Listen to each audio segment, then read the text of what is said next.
ইলেকশনে যাবার আগে যুদ্ধকালীন কাজ যেটা করতে হবে, ভোটার লিস্ট ক্লিন করতে হবে, তা নাহলে ইলেকশন যাওয়ার কোনো প্রয়োজন থাকবে না।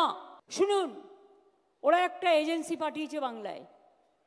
আমি যতদূর খবর জোগাড় করতে পেরেছি, সম্ভবত অ্যাসোসিয়েশন অফ বিলিয়ন মাইন্ডস বলে একটা কোম্পানি আছে, এবং কোম্পানি ইন্ডিয়া 360 সাবসিডিয়ারি নামে এখানে ওদের অনেক লোক পাঠিয়েছে, এজেন্সি খুলেছে। তারা কি করেছে জানেন? ডেটা অপারেটরদের কাছে কাছে গিয়ে কিছু এআরওকে সাথে নিয়ে, যদিও ইলেকশন কমিশনের আন্ডারে থাকে ভোটার লিস্ট তোলা, এদের অনলাইনের কারসাজিটা আপনাদের আমি দেখাচ্ছি। ফিল্ড সার্ভে করেনি, বাংলার লোক যাতে ভোট দিতে না পারে একই এপিক কার্ডে বাইরের লোকের নাম তুলেছে। প্রথম কথা হচ্ছে 2004 সালে যখন উনি কাগজ ছড়েননি, ভোটার লিস্ট, বাংলার ভোটার লিস্ট ছড়েছিলেন কয়েকটা একতারা, এবং তখন তিনি এনডিএর অংশীদার ছিলেন, লালকৃষ্ণ আদবানির মানসপুত্রী ছিলেন, বিজেপির সঙ্গী ছিলেন। আর এখন তিনি নাটক করছেন বিজেপি বিরোধিতার। বরাবরই তিনি কেন্দ্র সরকারের সাহায্য চেয়েছিলেন, কেন্দ্রে অধিষ্ঠিত দল সরকারে যারা, তাদের সাহায্য চেয়েছিলেন পশ্চিমবঙ্গে বামফ্রন্ট এবং সিপিএমকে উৎখাত করার জন্য, তার বিরুদ্ধে লড়ার জন্য। এখনো তাই করছেন। কিন্তু কে ভুতুরে ভোটার ঢোকালো? এই যে সরকার এলো বিধানসভায় জিতে, তো এই ভুতুরে ভোটার ভিত্তিতে, আর নাকি বলছেন এখন ভুতুরে ভোট ঢোকানো হয়েছে। আসলে তখন তিনি বলেছিলেন বাংলাদেশি আর এখানকার, তখন বিজেপি রাজনীতি ছিল এটা, আর এখন বিজেপি আর তৃণমূলের রাজনীতি হচ্ছে বাঙালি অবাঙালি। সুতরাং 2026-এর ভোটের আগে বিভাজনটা তাতে হচ্ছে একটা ভার্টিক্যাল, একটা হরাইজন্টাল। তাহলে ধর্মের নামে একটা কাটা হচ্ছে, আর একটা ভাষার নামে খান খান করার জন্য মানুষকে। ভোটার লিস্ট সংশোধনে কাজ করে কে? সিওর অফিস থেকে, রিটার্নিং অফিসার, জেলা অ্যাডমিনিস্ট্রেশন, রাজ্যের অ্যাডমিনিস্ট্রেশন, তারা কার আন্ডারে থাকে? গত 10 বছর ধরে আমরা ভুয়ো ভোটারের নাম তালিকা জমা দিচ্ছি। সল্টলেকে যখন পুরো নির্বাচন হলো, আপনার কাগজে পড়েননি, তখন লেখেননি যে মৃত লোক ভোট দিয়ে চলে গেল, বিখ্যাত মানুষের? কারা দিয়েছে ভোট? কারা বেনিফিশিয়ারি?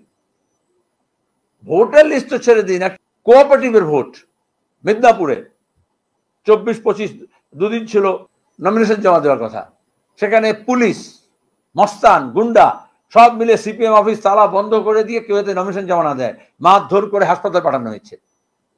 তার 2 দিন আগে দুর্গাপুরে স্টিলের কোঅপারেটিভের, কারখানার ইউনিয়নের, ইউনিয়ন আমাদের, সেখানে দাঁড়িয়ে মারধর করে নমিনেশন জমা দিতে দেওয়া হলো না। তার মানে গোটা ভোট প্রক্রিয়াটা বানচাল করতে চায়, এবং ভোট মানুষের মত যাতে না প্রকাশিত হয়। আর তার প্রাথমিক পর্ব হচ্ছে সাধারণ নির্বাচনের ক্ষেত্রে ভোটার লিস্ট। সেই ভোটার লিস্টটাকে বিজেপি তৃণমূল উভয় মিলে মহারাষ্ট্র নির্বাচন, হরিয়ানা নির্বাচন, আর এখন দিল্লি নির্বাচন প্রমাণ করেছে কিভাবে কারচুপি হয় ভোটে। একেবারে ভোটার লিস্ট থেকে গণনা পর্যন্ত, গত পঞ্চায়েত নির্বাচন, গত লোকসভা নির্বাচন তার সাক্ষ্য প্রদান করছে।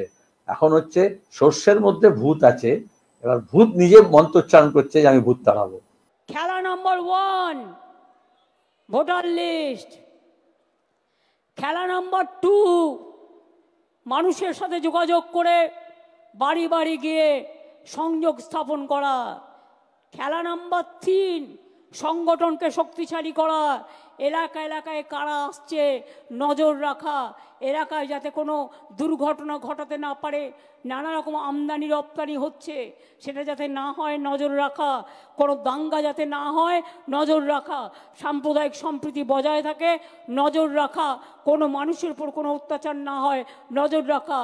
আর খেলা নম্বর 4 বিজেপির হবে হার, মাথায় থাকবে।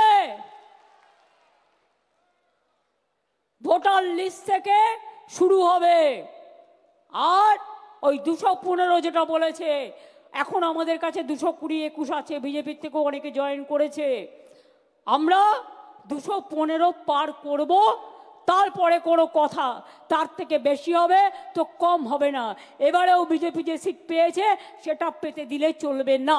তাহলে এই যে এখন কাঁদুনি করছেন ভোটার লিস্টের, দেখবেন অমিত শাহ এবং মমতা ব্যানার্জি, বিজেপি তৃণমূল একই কায়দা, আগে নাম্বার ঘোষণা করে দেয়, তারপর ওপর থেকে নিচ পর্যন্ত মানি পাওয়ার, মাসেল পাওয়ার, মিডিয়া পাওয়ার, কালো টাকা, সাদা টাকা, কর্পোরেট টাকা, ইলেকট্রাল বন্ড ব্যবহার করে নিয়ে সেই নাম্বারটাকে বুঝিয়ে দেয়। তার গোটা নির্বাচনী প্রক্রিয়াটা লোক দেখানো হয়, ফলটা আগে ঘোষিত হয়ে যায়।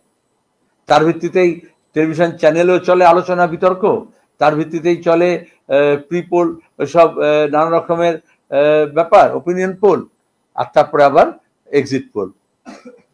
তো এটা তো আগে ফল ঘোষণা করে দিচ্ছেন, তো ভোট করার দরকার কি, আর ভোটার লিস্টই বা দরকার কি? তো নিজে নিজেকে ইলেক্টেড ঘোষণা করে দিতে পারেন। স্বৈরতান্ত্রিক প্রবণতা এটা কি বলে?